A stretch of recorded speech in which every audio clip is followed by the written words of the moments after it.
The Python Mother, Vengeance and Forgiveness.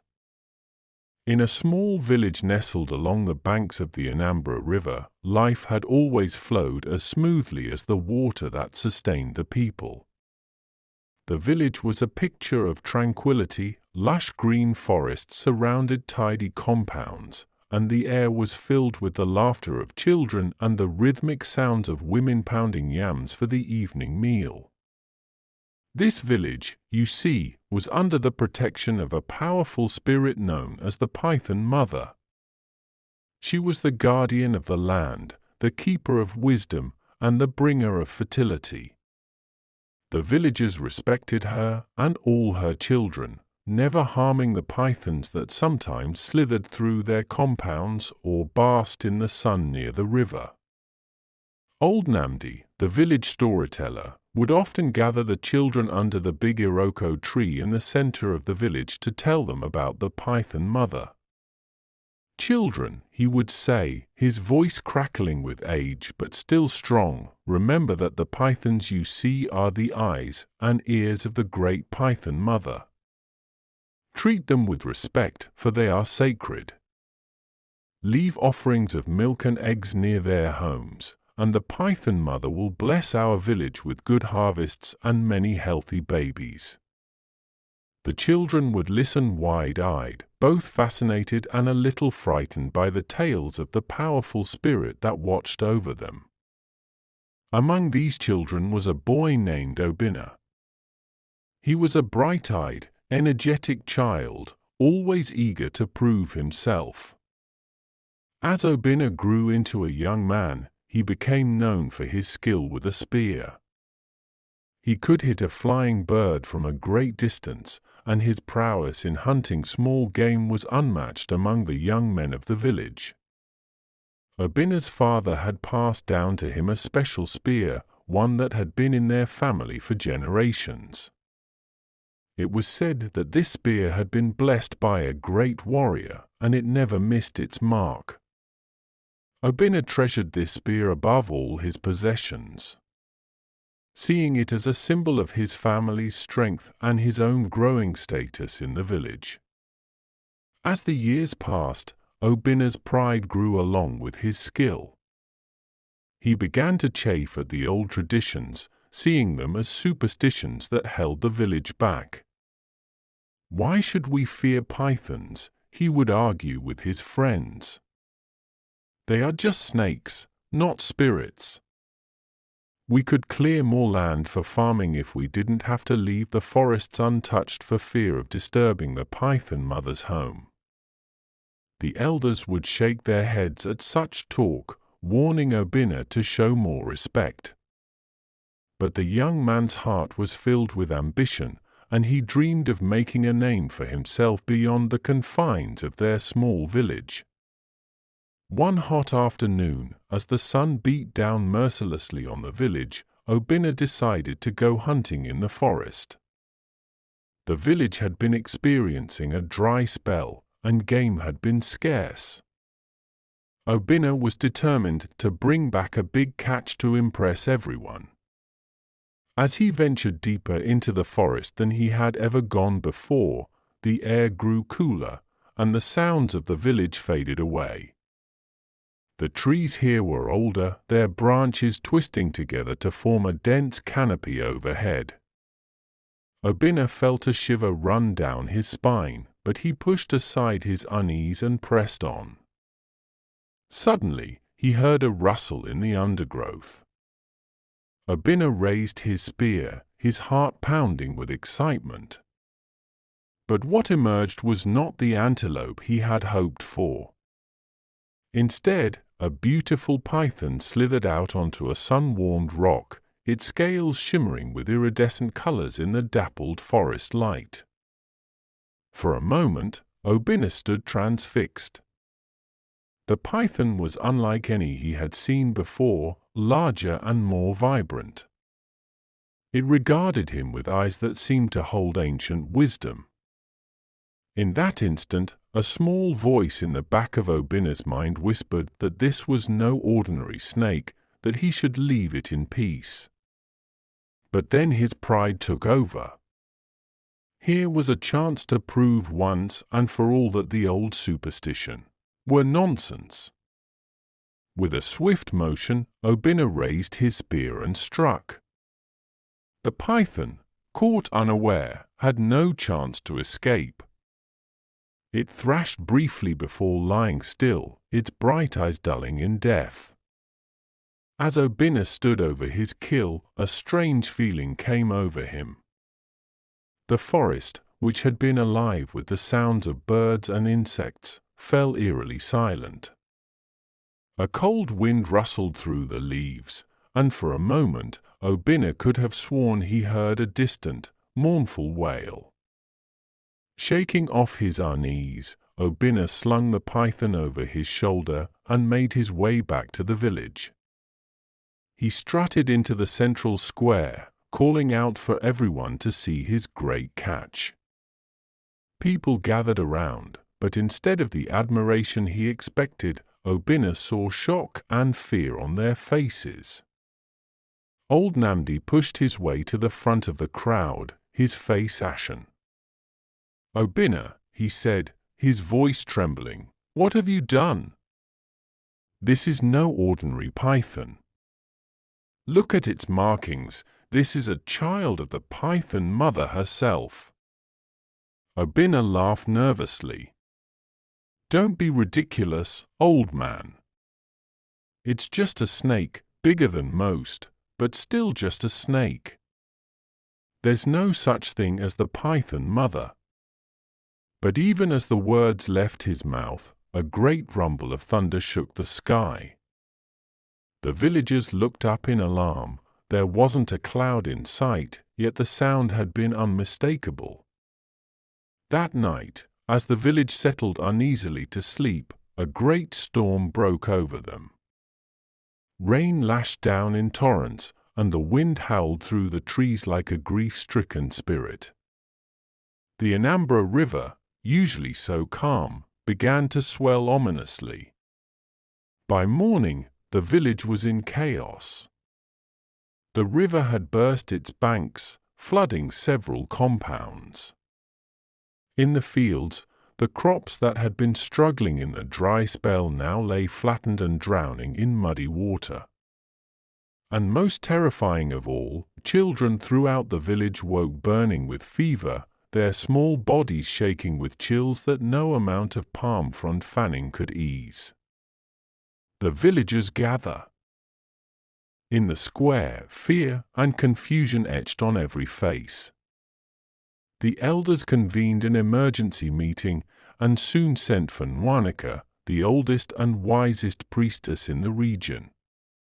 Nwanika arrived as the sun was setting, leaning heavily on her walking stick.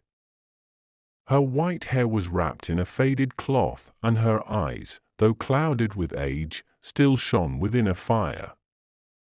The villagers watched in tense silence as she made her way to the center of the square. The old priestess closed her eyes and began to sway, chanting softly in an ancient dialect few could understand. Suddenly, she stiffened, her eyes flying open, but seeing something far beyond the physical world. "I see her," Nwanika said, her voice carrying clearly despite its age. "The python mother weeps for her slain child. Her grief turns to anger, and her anger to vengeance. She has placed a curse upon our village for the violation of the ancient covenant." A murmur of fear ran through the crowd. Obinna, standing at the back, felt his chest tighten with guilt and fear. Nwanika continued, "To lift this curse and restore peace, a great sacrifice must be made. The one who committed this act must journey to the Python Mother's sacred grove deep in the heart of the forest. There he must fast for 7 days and 7 nights, offering prayers of repentance. On the final night, he must offer his most prized possession to the Python Mother." All eyes turned to Obinna. The young man stepped forward, his head bowed in shame. "It was I who killed the python," he said, his voice hardly above a whisper. "I will make this journey."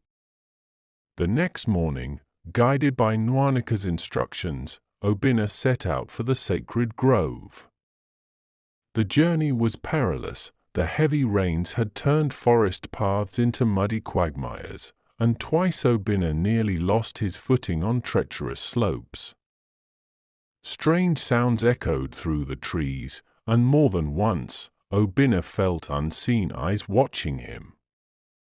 As he ventured deeper into the forest, the trees grew, larger and more gnarled, their branches twisting together to block out the sky.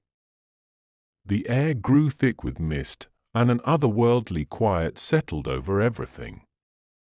Finally, after what seemed like days of walking, Obinna emerged into a clearing unlike anything he had ever seen. At its center stood an enormous tree, its trunk wider than 10 men with arms outstretched could encircle.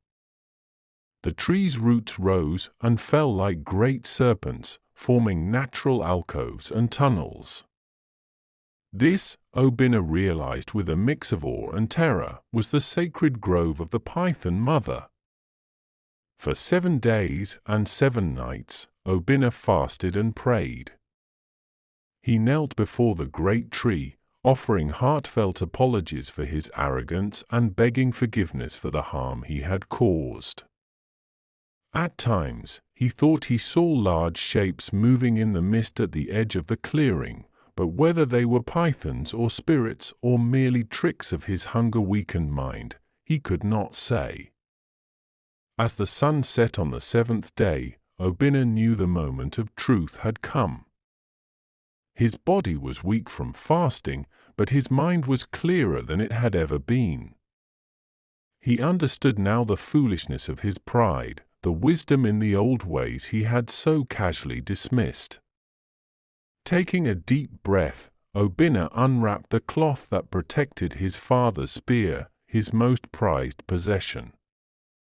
The weapon seemed to glow in the fading light, its shaft smooth from years of use, its tip still sharp enough to split a hair. "Great Python Mother," Obinna said, his voice hoarse from days of prayer, "I offer you this spear, my most treasured possession, as a symbol of my remorse and my commitment to a new path. I was blind, but now I see. Please forgive me and spare my village from your just wrath." As the last light faded from the sky, a great wind rushed through the clearing. The mist swirled and parted, and there before Obinna appeared the Python Mother herself. She was enormous, her body as thick as the trunk of a young tree, her scales shimmering with all the colors of the rainbow and some that Obinna had no names for. Her eyes, large as dinner plates, gazed at Obinna with an intelligence and power that made him tremble. For a long moment, the Python Mother regarded Obinna in silence. Then, to his amazement, she spoke, her voice somehow entering his mind without passing through his ears. "Obinna, son of Nwosu," the Python Mother said, "you have caused great pain with your foolish actions. Yet you have shown true remorse and a willingness to sacrifice that which you hold dear. Your journey here was not an easy one, but the hardest journey is that of the heart, from pride to humility, from ignorance to wisdom." Obinna bowed his head, tears streaming down his face. The Python Mother continued, "I accept your offering and your apology. The curse on your village shall be lifted. But remember this lesson well, Obinna, for you shall be my voice among your people. You will teach them to respect all life, to maintain the balance between the needs of humans and the rights of nature. This shall be your life's work from this day forward." With those words, the Python Mother's enormous form began to shimmer and fade. Just before she disappeared entirely, her tail brushed against the spear Obinna had offered. To his amazement, the weapon began to transform, its metal shaft turning to polished wood, sprouting leaves and buds before his eyes. As dawn broke, Obinna found himself alone in the clearing, holding not his father's spear, but a staff of living wood, warm to the touch and thrumming with energy.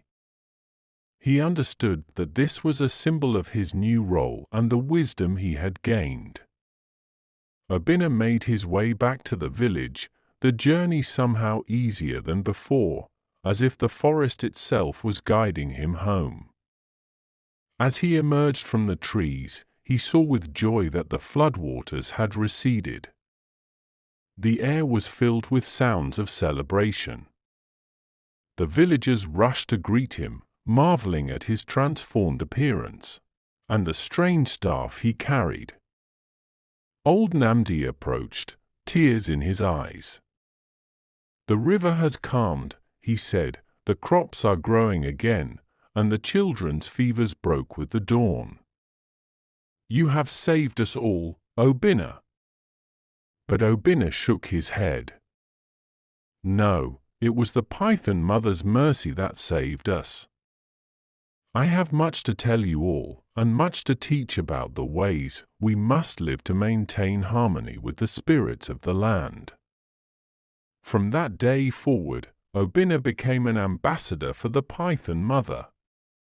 He taught the villagers about respecting nature, about the delicate balance between progress and tradition. Under his guidance, the village established an annual festival honoring the Python Mother, where they renewed their commitment to protecting all pythons and living in harmony with the natural world. As the years passed, the village prospered.